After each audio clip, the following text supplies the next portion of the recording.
Decomposition sits with you. A story by Fabien.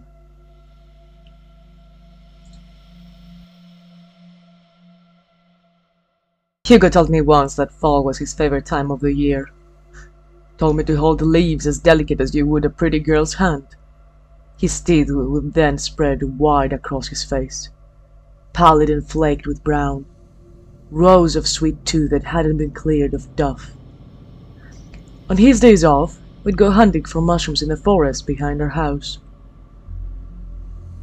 "It's hard to tell which mushrooms are edible," Hugo would say. Always said, giddy over the possibility of the inedible as he led me through the forest. My studies turned to what you can eat. It didn't matter if it were safe or not.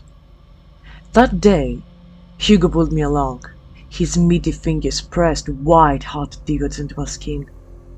I followed as quickly as I could, but Hugo was excited, alcohol and smoke wafting off him in ribbons. My shoes filled with filth. Mycology was his most recent hobby, an acquisition from an old friend, he said. Hugo's hobbies often skipped from one gruesome hobby to another, from taxidermy to collecting dead things in jars. These activities, though innocuous in some hands, turned sinister in his.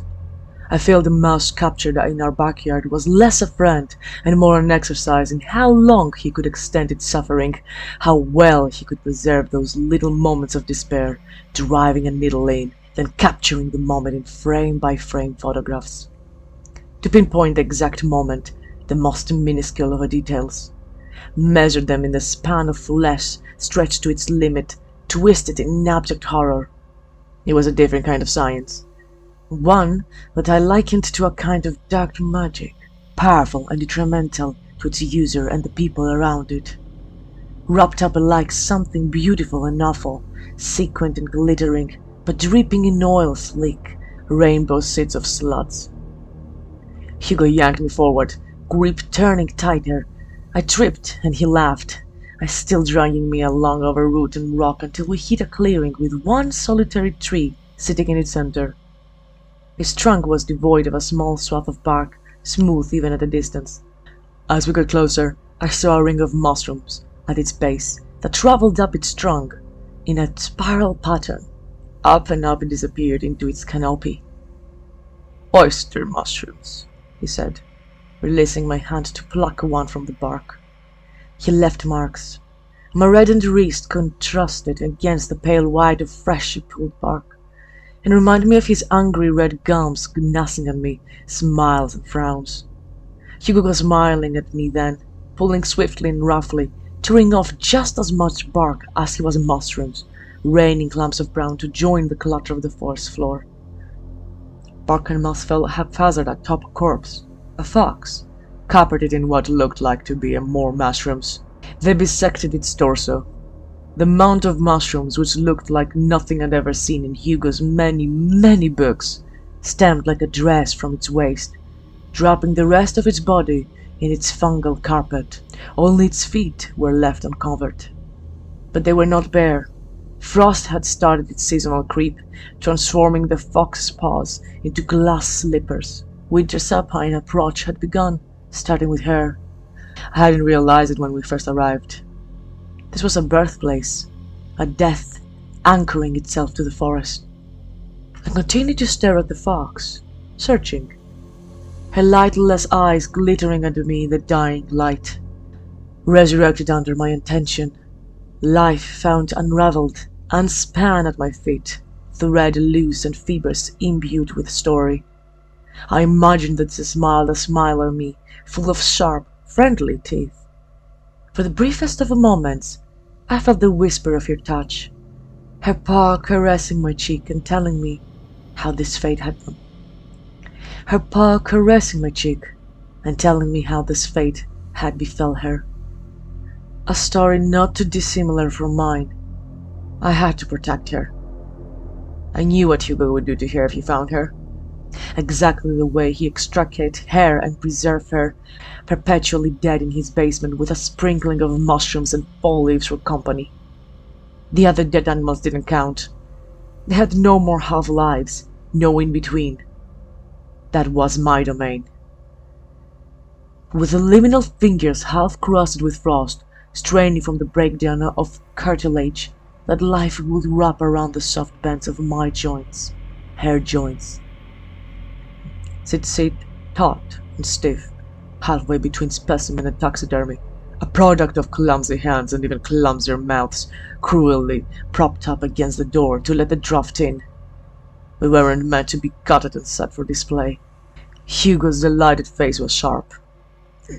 Shadows fell across him like they belonged there, deepening the crags and deeps of his smile. The fox unseeing eyes still bore into mine, and as Hugo stepped back from his rough foraging to look at me, I blocked the fox from view with my body, leaning languid against the tree. His eyes raked over me, hungry open maws of sight. He made to move towards me, his basket overflowing with an abundance of mushrooms dangling from his elbow. I did not flinch. I had been chewed up and spat out before, but a single oyster tumbled out of the basket, falling at his feet. His eyes darted down. Curses tumbled from his lips just as the mushroom just had. He crouched and picked up the singular mushroom, angrily brushing the excess dirt of it. He looked so vulnerable there, on his knees, cooing over the fallen thing, as if he had just violently torn it from its home moments before. A rock sat right by the fox's head, large enough to serve as its stony pillow, jagged enough that it could promise a painful and messy death. Her dead eyes smiled at me, her form less vulpine and more human the longer I stared at the rock and breathed life into her story.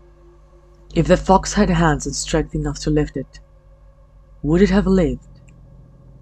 Would her paws not be dipped in ice? Would she be here now, acting as my hands? My hands had already found their way to the rock, having leaned down as I had pondered those questions. I inched closer to Hugo, staring at the top of his head. I examined his receding hairline and the numerous nascent liver spots and silver hairs. It looked like pencil lines interrupted by a filthy and worn-down eraser. His eyes met mine then. I don't know how he didn't notice until I was already towering over him, rock gripped in both my hands, raised over my head. His eyes bore into mine, terribly blue eyes as death clung to me, whispering to me. I'd never get them out of my hair, the leaves, the mushrooms. Not until... She sat on my shoulder, right there inside the memory of our house, sitting quietly without him. A vision tailor-made for me. Her tails unfurled, her teeth sharpened. Her gown of mushrooms was apparent and as white as the snow, taking on the quality of soggy fur. Delicate like the tendrils of a Medusa, she was a woman sitting on our porch. She was a fox sitting on my porch, her ears tipped with frost and twitching as the leaves fell from our maple tree, never falling outside of the careful circle that we laid out for him. What would I do without him? She asked. Maybe spend that fall studying the weight of the leaves and measure them in the fade of green to wither brown, gather them in piles, feel how they crumble to pieces in my hand, the crunch of the skeletons, soft and grainy in their collapse. Decomposition will sit with you, set in the circumstance of life, circles of death and rot. The house will sit empty, but they will sit quietly. No hands to interrupt. My hands shook, imagining the collapse. She shook, sending the gown of mushrooms taking on the look of death in its entirely, encouraging me to lift. And so I did. As I raised the stone higher, I watched his eyes drown with a certainty, realization, recognition. She comes for us all at some point. Clever little foxes that don't stay dead. But for now, she wasn't here for me. All she did was help guide my hand. The oyster mushroom he had cleaned of dirt sat snug in his hand. I could see it waiting, the knowing of what was to come, and the knowing that will not change anything for it and its brethren. But Hugo in his eyes, those terribly blue eyes, did not care. He smashed it in his fist, letting its flesh ooze out between his fingers.